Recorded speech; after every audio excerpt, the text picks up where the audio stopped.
Let me ask you, is a personal brand important? It sure is if you want to stand out from the crowd. And it doesn't mean just in business, it works in personal life too. But what if you're shy and you just don't know what to do? What then? That's okay, because my guest today has the answers to that and many more questions on what it means to stand out from the crowd and building a personal brand. Today's man knows who he is, where he stands, and what he aspires to become. Solid in his convictions, owner of his destiny, ever evolving into husbands and fathers our wives and children expect and deserve. We are the masters of our life and the leaders of our homes and community. Welcome to the movement. Stay strong, my brother. Well, welcome everyone to the Evolving Man podcast. I'm the founder of The Awakened Man and your host, Alan DeMonso. So quick, think about brands that come to mind. What are brands that come up? You think of Coke and Nike. I'm a sports fan. How about the Yankees? How about Porsche? Those are really popular brands and they're great. But what about you? What is your brand? Well, we're going to unpack that and so much more today with my very special guest, Joshua Zepess.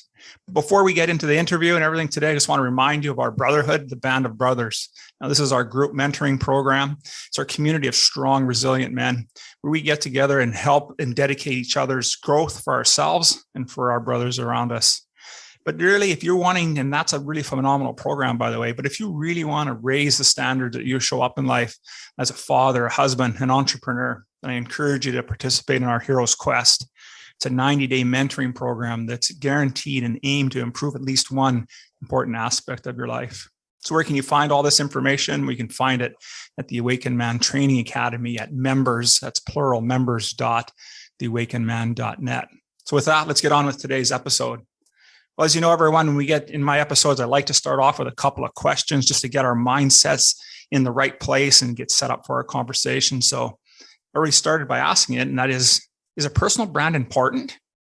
And if it is, how do you stand out from the crowd? But what if you're shy? Like I'm a bit of a shy guy, then what are you going to do?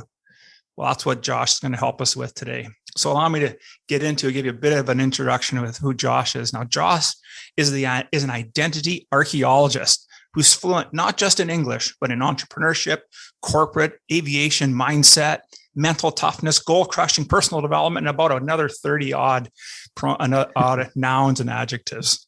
And his mission is to help talented solopreneurs discover, articulate, and monetize their authentic personal brand so they can achieve a world of personal free trade. So welcome to the show, Josh. Nice to have you here. Thanks for having me. Awesome. I'm very honored to be here and be able to have a great conversation and just share. Absolutely, brother. Absolutely. Yeah. So listen, I've got to say, I've never heard of the term identity archeologist. I think that is just so cool, man. So tell us a little bit about that, but maybe go back a little bit further and give us an idea of what your hero's journey's been about, your hero's quest, and how you arrived at this point where you're an identity archeologist and what that's all about. Yeah, absolutely. So first of all, an identity archeologist, I get the question all the time. What is that, Josh? What does that mean? And honestly, it means I have no competition, which you have to admit, that's kind of cool. Imagine being in business and having no competition. So that's on the surface.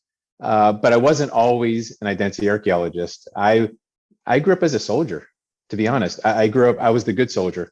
Yes, sir. Yes, ma'am. I did everything I was told to do. You've heard this before. Go to school, get the degrees, get grades. I don't know if I got good grades, but I got grades. I ended up in college. I was the first one in my family to go to college and to graduate. Yeah. So I did that route. I went to corporate America. I got the safe, secure job, and I climbed the ladder for 20 years as a shy, negative, skeptical, very introverted engineer. And I became a manager. Like I was a success story. I'm not complaining about corporate America. I climbed the ladder. I did everything I was supposed to do. And then one day, everything I thought was right wasn't so right. I wasn't as happy as I wanted to be. I wasn't as wealthy as I needed to be. And I sure as heck wasn't free. Wow. See, freedom nowadays, it's my favorite F word, man. Like I had a different F word back then. Yeah. You can all guess what that F word was. I don't know if I'm allowed to say it, but you know what it is. Today it's freedom. And I got into entrepreneurship. I escaped. I got out of corporate America. I said goodbye to a multi six-figure job. And I got out and I got into financial industry, gym industry, and I started doing all of these things to make money. And then one day I'm like, wait a minute, Josh, time the frick out. Hold on. What are you good at? What is your genius? What is the thing you do better than anyone else you know? What do you love doing? Can you take all these things and can you provide value to another human being? And if you can monetize it. And that's actually where Identity Archeologist came from. Wow. So that's what I get to do now. I get to help people raise their ROC, their return on conversation, turn business first impressions into second impressions where the sale happens, and help other people shine their value to the world. Well, that was a long answer. I hope that was okay. No, that was great. That's phenomenal. And I really like that. You know, there are a couple of 4-letter F words that we tend to use in our life, and we don't use free very often anymore, and freedom, right? We do get caught in that mindset of being trapped. And I find I get myself in that every once in a while, thinking about, geez, I don't have any choice. Well, realistically, we have choice, right? And it seems like you found that piece. And so I think that was an outstanding introduction. So listen, you talk about entrepreneurs, about, you're an entrepreneur now, you've been doing a few things, but, how do you get them to shift from the sales grind and really focused on being that personal, authentic brand that you're trying to work on folks with? Yeah, great question. The sales grind comes from a number of different things, but let's start with one of them. Most people out there are selling commodities and they don't even know it. Like if you're out there, you're grinding, you're selling life insurance, you're selling real estate, you're a coach, a consultant, all kinds of things you could be doing, but you're selling a commodity. And the problem is when you're selling a commodity, other people can sell it too, right? It's duplicatable. You're like I call it the sea of sameness. You're like, if you've seen one financial advisor, you've seen them all. So how the heck do you stand out? How do you make sure people want to connect with you and not the dude or the lady next to you? And that's where branding comes in. That's where there's one unique thing about your business, only one. And it's you, your story, your stand, your values, your mission, your vision. All those things that make you unique is the only unique thing about your business. So if you can bring that to the front of your message, if you can lead with it when you make connections with people, then you have a chance of differentiating yourself and having a very profitable business. Yeah, that's so true, and some of my work is obviously around coaching and leadership and that, and you're just one in the crowd, right? So being able to what I'm getting from you is you're saying the first thing we need to figure out is really what's our message and our story. And so I wonder if you have anything else you can build on that part as well. Yeah, absolutely. I do want to share one thing real quick, because you said something in the beginning I thought was brilliant. You talked about how we're fans of other people's brands, right? How we follow this, and you said sports team, and I just want to share an analogy I think might be powerful. So isn't it interesting how when we're a fan of a sports team, we go by the jersey, and hopefully no one takes us the wrong way, but if you do, think about it real quick. You're putting a jersey on your body with another man's name on your back. What is that about? Isn't that weird? Now there's probably 50,000 men out there with Aaron Rodgers or Dan Marino, or I'm dating myself there. So someone else's, you're a grown man and you're wearing another person's name on your back. What if it could be your name? What if it was yours? No one else has your name, and not in the way you do it. What if you can just wear your jersey and bring that out? So I just wanted to share, you said that and just reminded me of that lesson of, if you're going to wear a jersey, wear your jersey, not somebody else's. 100%. Absolutely. I know totally what you mean. Now, my father-in-law was a big Yankees fan, so that's why I mentioned the Yankees. Okay. And when he passed away a few years back, one of his license plates was Jeter 2, right? So Derek Jeter, captain for the Yankees, and his number was 2. Well, as an homage, I kept his plate on my car. But it's a good point, right? How we had to make our identity as part of the uniform, and it's somebody else. But is it really who we are as an individual? Maybe we have aspired to some of the things that they have, but it's truly, how do we turn that in being our brand and put our name on the back? I think that's so powerful. And you mentioned brand message. So really the place to start, if you really want to shine, if you really want to get out of that mode of hiding behind a product or hiding behind someone else's brand. Maybe you work for an Allstate, which is fine. Allstate's a very credible company. You can use that for your credibility, but it's not going to differentiate you from the 50,000 Allstate agents and the probably 10 to 15 million life insurance agents out there. So the first step is to build your brand, which is clarity on why you exist. It's why your business exists. It's why you get out of bed in the morning. Basically, it's every reason. It's your mission. It's your vision. It's you. What's true to you. It's got to be authentic. Yeah. What's true to you, but articulated, right? It's how do you express that? Because when you're authentic with yourself, when you're honest with yourself, your energy goes up. Yeah. Your clarity goes up. Your confidence. See, with clarity comes, I call it the 3 C's. Yeah. If you're clear on where you're going, yeah, you can actually have confidence in going there. So clarity is like, I know. Confidence is, I know that I know, but it's still a very analytical process, right? So when you have clarity, it's great. When you have confidence, you're like, I know that I know. Very good thing. Like, I got this. But then there's one more level, and it's called conviction. And conviction is when it goes from your head to your heart. It's no longer what you are. It's no longer, what you do. It's now what you are. Yeah. So it's another level. So if you want to get to conviction, which is what sells, at the end of the day, conviction sells. If you ever go to a church and see a preacher, conviction sells. You don't have to. See, the funny thing is, I do a lot of presentation coaching because people want to get out there and, articulate their message. They always say, like, Josh, I want to make sure I say something interesting. I want it to be this or that. And I'm like, look, nobody has to believe a word you say. They just have to believe that you believe what you're saying. That's one of the little secrets to sharing a message. So that's conviction. If you can get to that conviction level, it doesn't even matter what you say anymore. Your energy is going to, the sale's over. The sale's done. They're like, I like this person. I'm ready to go. I don't even know what you sell. Doesn't matter. I want in. Man, I want in right now, brother. That's just, it's exactly, that's right. Hit the nail right on the head. Now, listen, you also talk a little bit about, you have a belief that we're more afraid of success than we are of failing. So tell me a little bit about that. Cause we struggle with that. I've struggled with it. Like, am I really afraid of success or am I afraid of failing? And I just wanted to get your take on that. Yeah. We're not going to be able to go real deep, but I'll give you like let's go 1 inch into this. Yeah. So success and failure. Yes, I do believe we're not afraid of failure for many reasons, and that we're really afraid of success. So I want you to think of success and failure as this spectrum, a continuum. Mm-hmm. From failure here to success over here. Where are most people in life? Let's be honest. Yeah. Most people are like an inch away from failure. They're one missed mortgage payment away from being out of their house.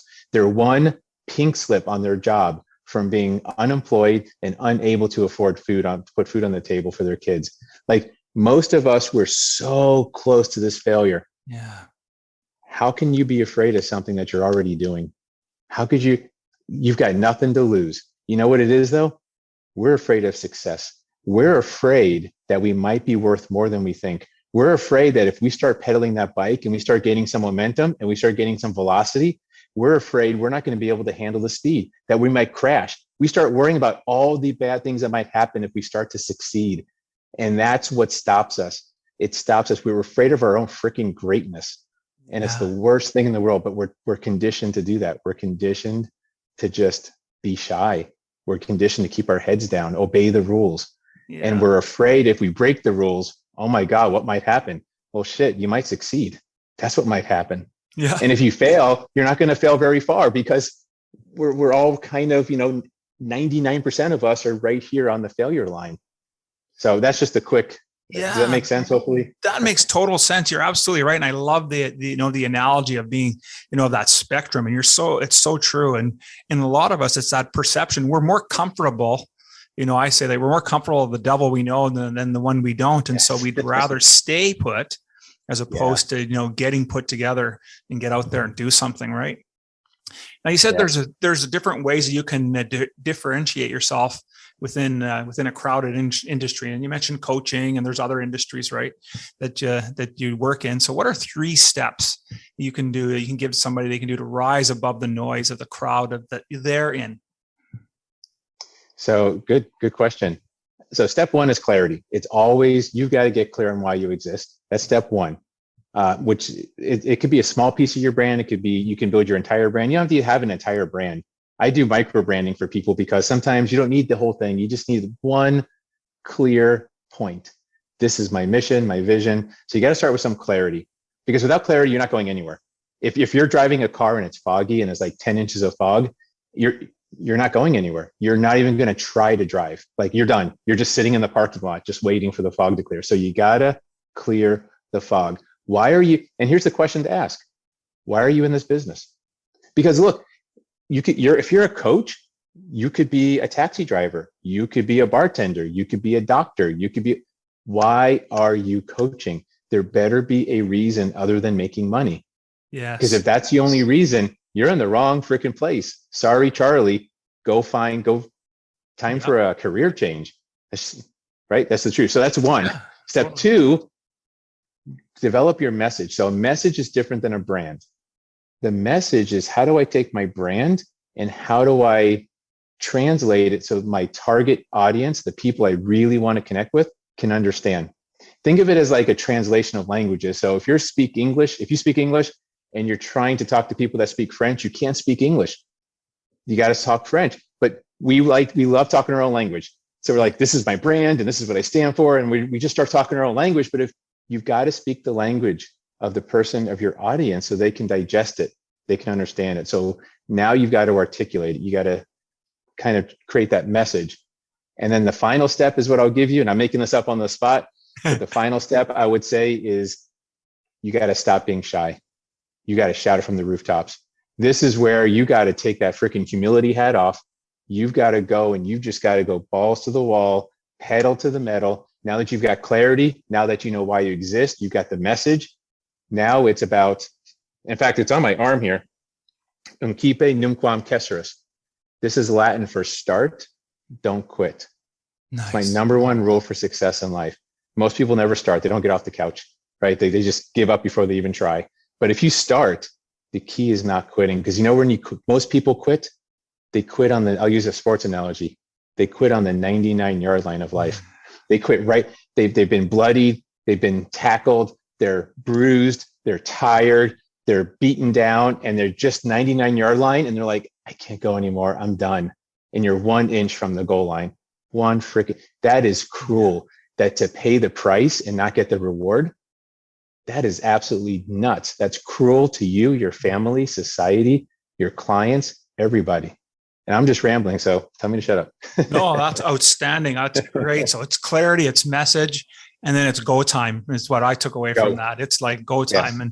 and just keep making it happen. I totally agree with that. So and you're absolutely right. A lot of us do give up, and we give up on ourselves first before we give up on anything else.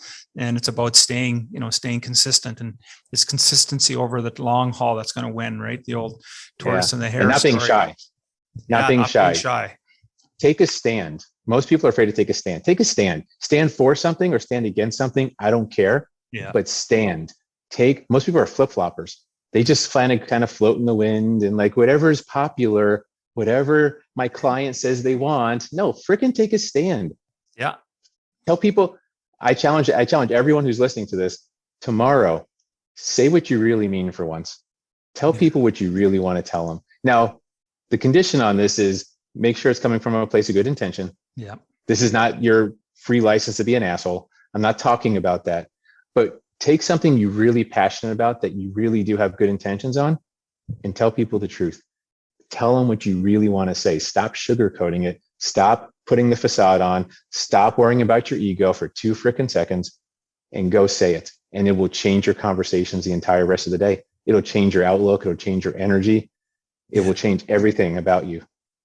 100%. And that's what I really liked about getting ready to do our interview today was just, I love that you come from this authentic piece, because it's one of the 12 virtues that we practice in our work, men's work is authenticity and being, as you said, right? Being able to say what's on your mind, what you truly mean, not being an asshole about it, but still being assertive to get your point across and being able to be there. Because a lot of times we do just kind of waffle in the wind, and depending on how you were raised, that may be some work that you need to get done, right? That people need to work on.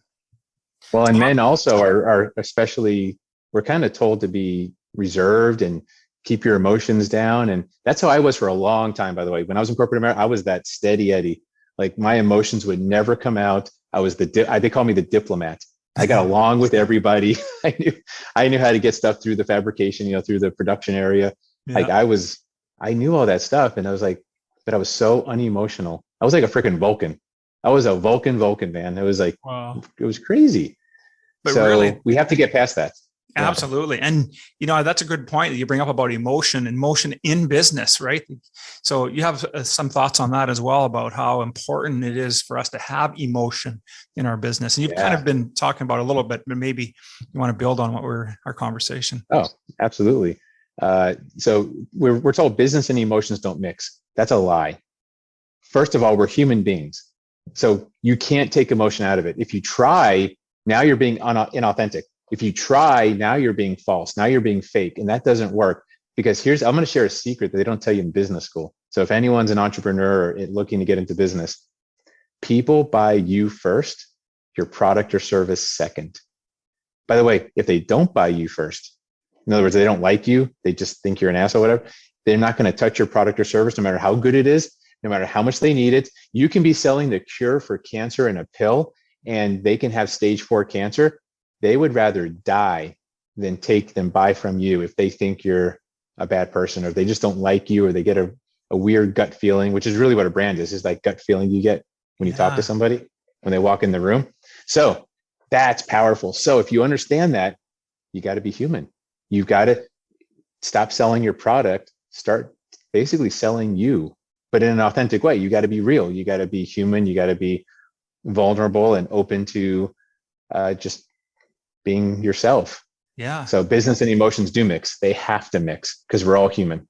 Yeah, for sure. And I think that's such a great point for men to hear as well, because you're absolutely right. We have been raised to not show emotion, to suppress that. And that ends up by getting us in trouble, because we don't learn how to share those emotions. And when we do, and we get better at it, then our true authentic self begins to shine through. And so I think that's such a great point. And, we started off talking today about, I was comparing corporate brands and then asking about a personal brand, right? But what's the difference? Like it sounds like it's almost the same, but there's got to be a difference, right? There is. And for me, when I work on this, it's the process. So a corporate brand starts like this. You start with a product, a need in the marketplace, something that makes money. You always start with the money on a corporate brand. Then you develop a brand so people like you. And then maybe you personify it, like with a talking gecko or a cartoon general or one of these, right? A fake Burger King man or whatever the crap. I don't even know what that is, by the way. That freaking king thing, that scares the crap out of me every time I see it. It gives me nightmares. I don't know where they were going with that, but whatever. So a personal brand is the exact opposite. A personal brand starts with you. It says, why, or what is your purpose? What are you really good at? What's your genius? Let's take that and let's brand it. And then let's go monetize it. Because another secret they won't tell you in business school, everything is monetizable. Everything is monetizable. So if everything's monetizable, why start with the money?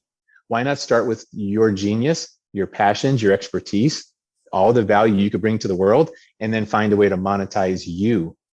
So get paid for being yourself. That should not be a weird concept, but it is in our society. Yeah, for sure. Yeah, I know it's so true. And I love that. And that how you position that and just turn it around, because it does start with us, right? And because we 100%. It's they're, like you said, they're going to buy us first.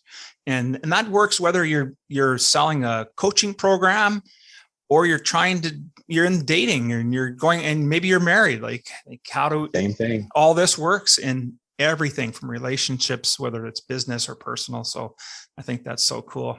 Now, by the way, you can have, I was just going to say one more thing on that. You can actually have both. You can have, if you're working for a corporation, so if you're employed, you can still have your corporate brand, but I still believe everyone within a corporation should have their own micro personal brand, because that's still going to be your differentiator. You can't just say, well, I work for IBM. I'm a vice president of IBM. Well, vice president's a label, not your label. You didn't even make it up. You're borrowing the label. What if you had your own identity? What if you really stood out? It's going to make you better within your organization. It's going to make you better in front of your customers. Like, it's just that, and it gets you excited to show up to work. Honestly, like when you really know why you're showing up to work, all of a sudden it becomes a little bit easier to handle. And you put up with less crap. You put up with less garbage from other people, from the company, right? Some companies just aren't that good at treating their employees well. You don't put up with that shit anymore. You're like, you know what? This is what I stand for. Here's where I'm going. This is my bigger mission in life. So you can have a brand within a bigger corporate brand, but really a true personal brand is your own personal umbrella. It's your umbrella brand where everything fits underneath it. Your businesses, your organizations, every place you volunteer, your sports, everything falls under this big brand. And it makes your life simple, because not easy, I'm never going to say easy, but simple, because you can say, I get the question all the time, Josh, should I start this business? Josh, should I go get another degree? Josh, hey, what does your brand say? Because if it's in alignment with your purpose, if it's in alignment with what your legacy is going to be, then do it. If it's not in alignment, throw it away. It doesn't belong. So it actually makes your decisions easier on, should I buy this car, or this house, or this business, or what should I do? So hopefully that makes sense. There's a lot of ways to look at personal branding. I really like, Josh, how you're putting this whole conversation together about, being authentic. Does it align with who you are as an individual and as a person to help raise and elevate your brand within the an organization, your own organization, your community, your family, wherever? I just think that is just the way you've positioned has been perfect. And it actually leads me to this next part that I'm really excited to ask you about. As I was preparing for our interview, you have this program called the Lighthouse Effect. And I wonder if you could spend a little bit of time explaining about it and talk about it, because I think you have a program. I think you're releasing this soon, or you're having some intake coming in. So go ahead and tell us a little bit about this Lighthouse Effect. Yeah, Lighthouse Effect. It's actually a book I'm writing. It's a webinar that I do, and it's just a concept that I like to share. And I'm not this weird like lighthouse man. I'm not a particular fan of lighthouses, but there's something I like about them, and it stems from what they don't do. So here's what lighthouses don't do. They don't go out into the sea, into the storm, and chase the ships in distress. They don't go out and they don't beg the ships in distress to come into shore. They don't leave voicemail after voicemail after voicemail on the ship's phones. They don't take the ships out for a steak dinner to try and earn their business. They don't do any of that crap like we do for when we're trying to get clients. Yeah. All they do is they stand there, but they stand for something. They stand for safety, shoreline, security, everything those ships in distress need at that exact moment when the storm's coming. So I think we should all be that lighthouse. What if we could be the lighthouse? What if we can shine our brand? And what if all our clients with those ships in distress, the ones that are drowning, that are desperately looking for what we have to offer, what if they all just came in automatically? What if we didn't have to chase and convince and sell? What if we can just shine and attract the people that we want to work with? Nice. That's what the Lighthouse Effect is really all about. It's that simple. Wow, that is outstanding. That is really, really good. Now, listen, we've talked about a lot of stuff here today, and so I don't want to put you on the spot, but I was wondering if you could think of, now everything we've talked about, if in closing here, what are 3 things that you would recommend our listeners should do or remember about everything that we've talked about today? Whew. Yeah, we did cover a lot, didn't we? Yeah.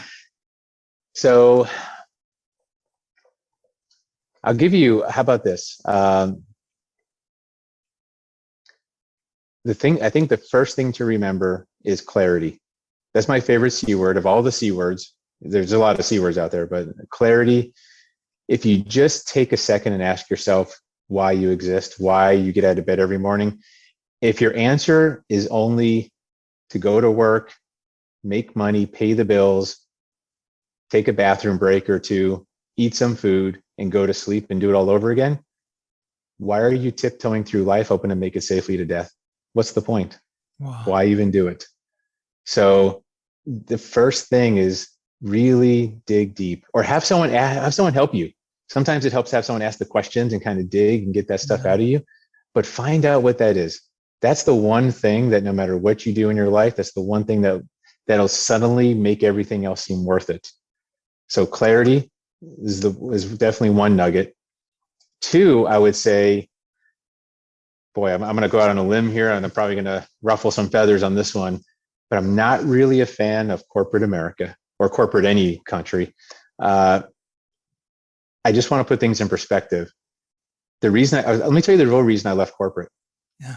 I said to myself, Josh, if you're going to win in life or if you're going to lose in life, I just want it to be my fault.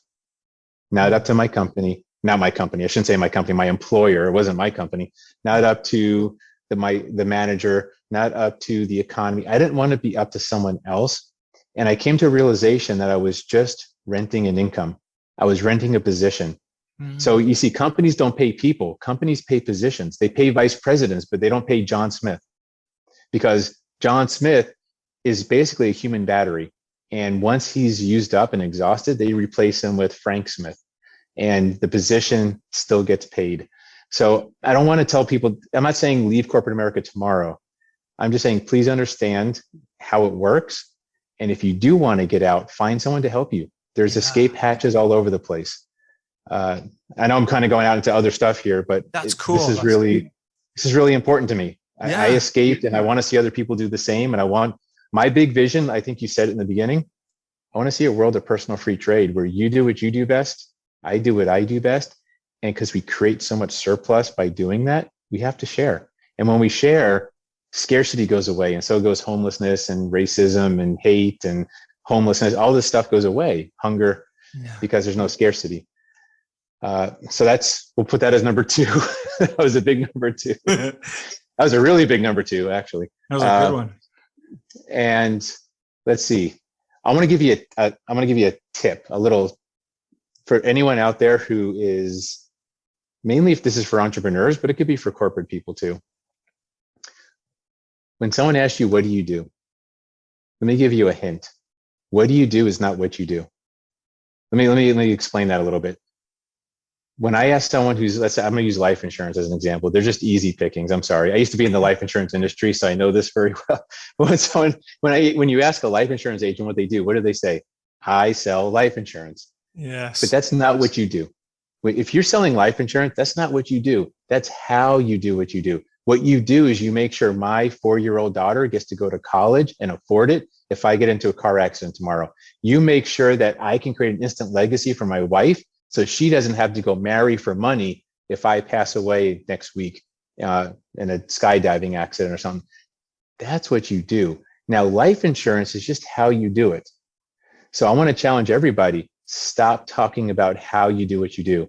You don't do life coaching. You don't sell real estate. You don't sell life insurance. Start talking about the transformation you bring people through. Start talking truly about the impact you're having in other people's lives. And when you do that, your conversations are going to absolutely change for the better. 100%. You're going to draw people in, and it's going to be fantastic for your business, for your job, whatever it is. So how's that? Are those 3 good ones? Those are 3 amazing ones, brother. That is outstanding. And I just love your tiptoeing to death. I just gave me goosebumps thinking about that, right? How often, I'm going to be careful. I'm not tiptoeing anymore in my day-to-day routine. That's so powerful. Well, Josh, I want to thank you for spending time with us today. And we unpacked so much, and I know we could probably go on for a couple more hours, but I wanted to make sure that we shed a little bit of light on this, on building a personal brand and how important it is, not just in business, but also in life. And so if men were interested to get in touch with you and work with you, what would be the best way for them to do that? The best way would be go to my website, which is joshzepess.com, or find me on social media. All my stuff is public. I hide nothing. So I'm Josh Zepess, or you might see the Identity Archeologist, and that's me because no one else has that name. So it's definitely going to be me. There's no copycats out there, at least not yet. Right. And happy to have a quick chat, no charge, just to someone has questions, or if someone wants to ideate a little bit on how to answer the question, what do you do, or something simple like that, I'm happy to share. No problem. Anything I could do to add value.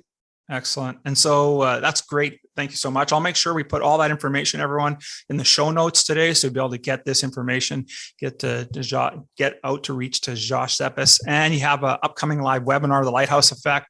Just go to his website, personalbrandwebinar.com, to register for the webinar, and I'm sure you're going to get a ton out of it. So I just want to thank you again, Josh, for being here, and you did a great job. My Looking pleasure. forward to touching base again in the future. Thank you. It's been an absolute honor. Okay, so here are a few takeaways that I got from our conversation today with Josh in building a personal brand. See, the first step he talked about was in building a personal brand was getting clear on what our purpose is and what we stand for. Second thing he talked about was to stop selling and really be a beacon that attracts others to you. So we're not going out there and trying to get people, but we stand solid in who we are, solid in our own conviction. I think he talked about it, and being that lighthouse. Another one he talked about was to step out of the norm and really put emotion into our business.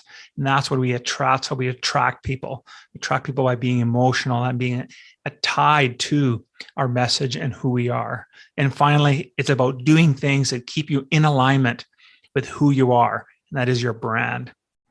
So it's about moving from shy to shine. And now Josh has a great program with that Lighthouse Effect, and I highly encourage you to participate in his upcoming webinar. And remember, your brand can help you build in your personal life as well as in business. But the only way you're going to learn and develop about developing a brand or getting your life back on track is you got to take some action. And you can do that by starting your own personal hero's quest. Remember, it's a 90-day mentoring program that's going to raise the standard that you show up at least in one aspect of your life. And to make it real easy for you today, I'm going to provide you a link on this page where you can speak one-on-one with me to see if this is something that's a fit for you and for me as well. Because let's face it, not all men are ready to commit, but those that do definitely see huge strides of improvements in their life. So if you're that kind of man and you're ready to make a change, then I look forward to working with you in the Awakened Man program. Aho, my brothers. Thank you for listening to the Evolving Man podcast. Are you ready to own your destiny? To become more the man you are destined to be? Join the brotherhood that is The Awakened Man at theawakenedman.net and start forging a new destiny today.